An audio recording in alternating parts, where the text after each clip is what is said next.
Hi everyone, welcome to Belle's Books. I'm Carly. Today I'm going to be doing my August ambitious TBR with you. Basically just talk through some books that I have on my immediate TBR. I have an obscene amount of library books out at the moment and I cannot stop. I went to work yesterday in the library and I got yet another book out, which I've realised I've just left downstairs. Anyway, let's talk about the books that I plan to read in August. Bearing in mind when I do a TBR video, I never stick to it, all goes out the window. But some of these library books have reserves on, so I need to take them back. So that's what I'm prioritising. I'm also participating in 2 readathons. Now, you remember I said at the beginning of the year, I was going to stop participating in readathons and concentrate on books that I wanted to prioritise, specifically towards my PhD. Not doing so well with that target. Although, one of the readathons is the History Challenge, which is being co-hosted by Emma over at Cup of Books and some other people who I've immediately forgotten, but I will link all of the channels in the description box below. So I was going to do a buddy read of She-Wolves with Emma for that reading challenge, but I have decided to try and stick to my original target and tailor it towards my PhD. So let's talk about those first. I've got 2 potential picks for this, both to do with modernism. So I have got Living in Squares, Loving in Triangles by Amy Licence. This is about the love lives of the Bloomsbury group and obviously touches on those people, Virginia Woolf and Leonard Woolf, Vanessa Bell, and it talks about their love affairs and their lives in Bloomsbury.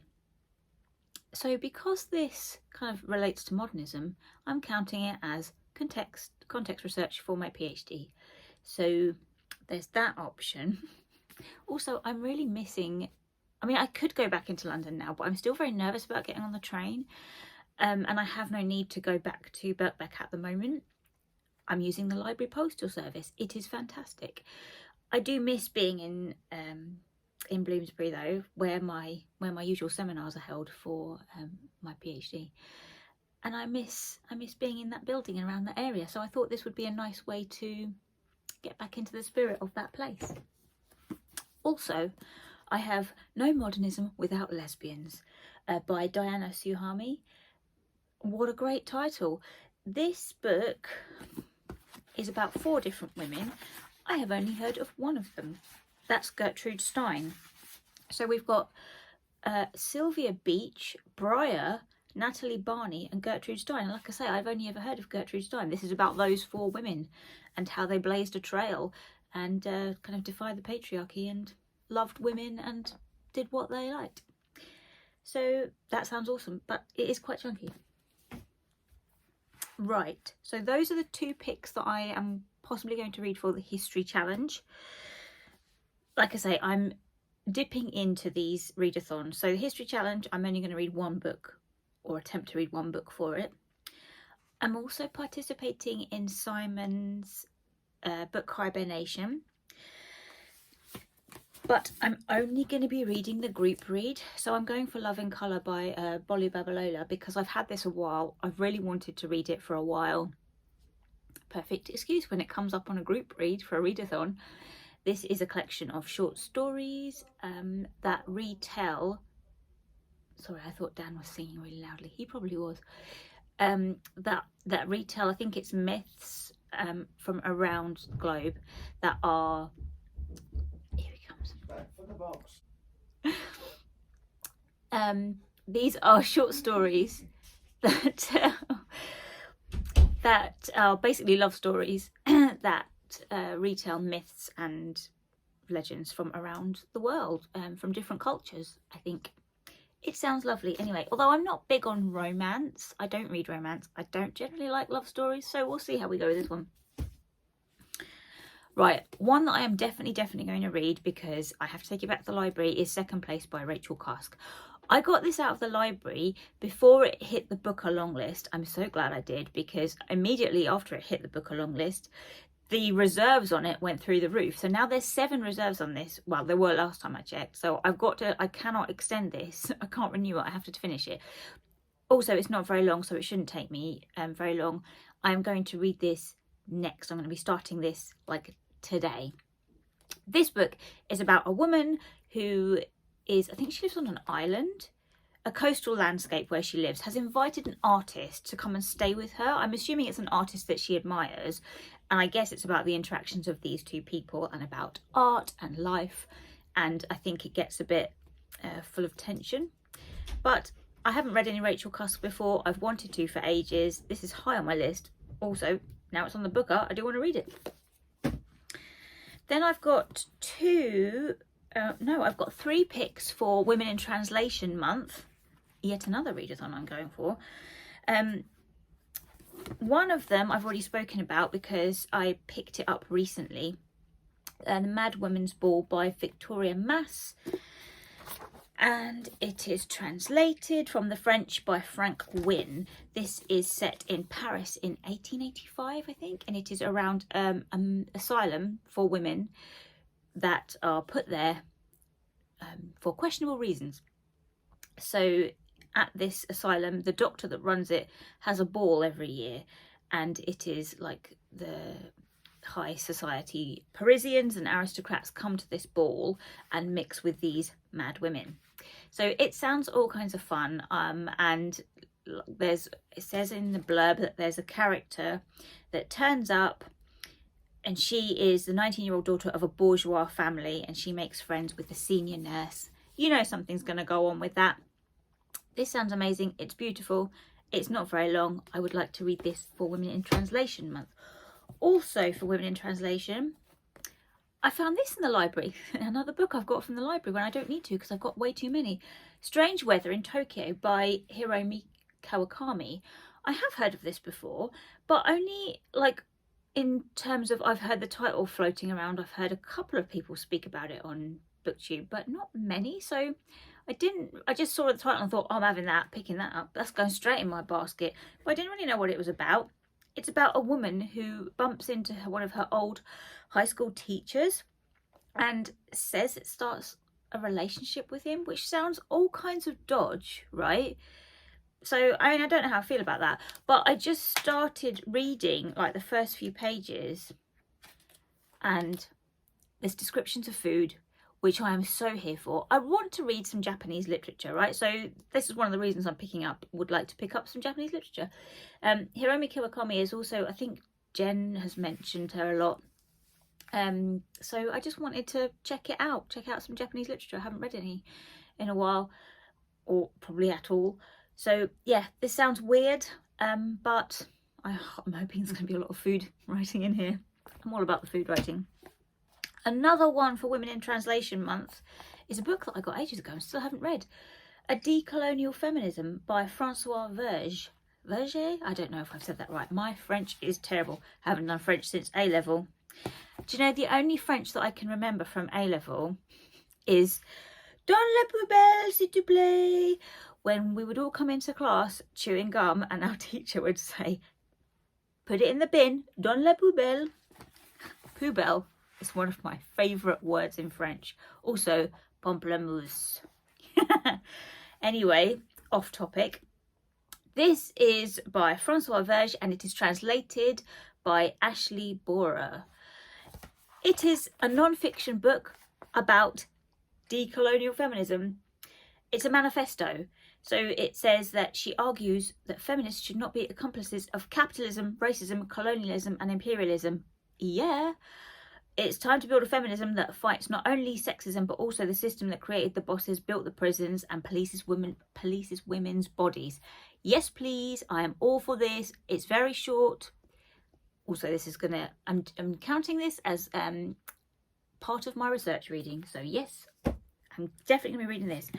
Right, then I've got 3 library books that don't fall into any kind of readathon category, but I really want to read these books. Okay, so help me prioritise. Which one do I pick?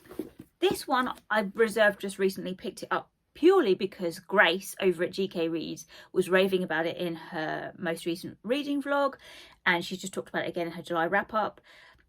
This doesn't sound like something I would pick up. I've been totally influenced, right, by her enthusiasm for it. It is about a woman who is a writer, writing about writing. Wow. And she's grieving for, I think it's her mum. Yeah, her mum died recently, and it sounds like a love triangle, which, you know, again, I don't read romance. It's not my bag, so I don't know. I've just been influenced and picked this up because Grace was so enthusiastic about it. So it is about this woman who is writing a novel that apparently is going nowhere. She meets these two guys and gets in some kind of love triangle. Apparently it's very funny, and it speaks about love and life and writing. I like books about writing. I like books about writers. So yeah, I really want to pick this up. I've also had this out for a while, From the Wreck by Jane Rawson.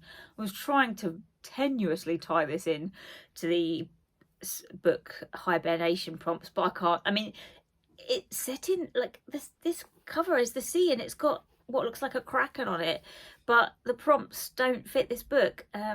So yeah, this is a historical fiction set in 1859. It is about a dude pulled from a shipwreck. He has a strange feeling that he is not alone. He's not alone. There is someone else with him. Is that thing human? I don't think so. But it sounds great. I love historical fiction. It's set in... Where is it set? I want to say Australia because I think this is Australian. Anyway, it's about this guy and this weird thing that is keeping him company. So Simon loved it. That's the reason I picked it up. Again, it's not a long book. Could I get through this? I really need to book some days off work and just read. And the other one that I picked up recently, I went into Cambridge and I picked this up from Cambridge Central Library. The Glass Hotel by... Now, is this Emily St. John Mandel or Emily St. John Mandel? Every time I say St. John, I just think of Rowan Atkinson in Four Weddings and a Funeral. St. John. Anyway, this, I don't know what this is about. I just know that Emily St. John Mandel got a lot of hype for Station 11. Still haven't read that. Would like to read it. Yes, I don't have a copy, so I need to get a copy of that. This I don't know because I can't really tell from the blurb what this is about. It's set around a hotel, some characters, some weird stuff going on. There's no kind of indication of any kind of plot here. Oh, hello. Katie has just arrived. Would you like to come and say hello? So yeah, I don't know what this is about. I just know that lots of people love it, and I'm really keen to read it, knowing nothing about it. Katie says she would like to be picked up. Come on then. Come on. Oh dear. Here she is, my old raggedy bag. Say hello. Katie is very ill at the moment. She's having a difficult time and I'm very sad about it. I have to keep going back to the vets a lot, so that's sad, isn't it? But she's an old girl. She's trying very hard to carry on. Anyway, those are the books that I would very much like to read very soon. Obviously, that is too many for 1 month. What do I prioritise? Help me. Help me. Please talk to me in the comments below and tell me what you think I should read first, particularly out of those 3 library books, because I need to get through my library stack. But yes, I'm pleased to be dipping in and out of various readathons this month. What was the other one I got from the library yesterday? Oh, a Sistersong I got from the library yesterday, which is downstairs. I'll put a picture up here, which is I think it's like medieval, set around Celtic folklore. I think it might be Arthurian legends. I don't know.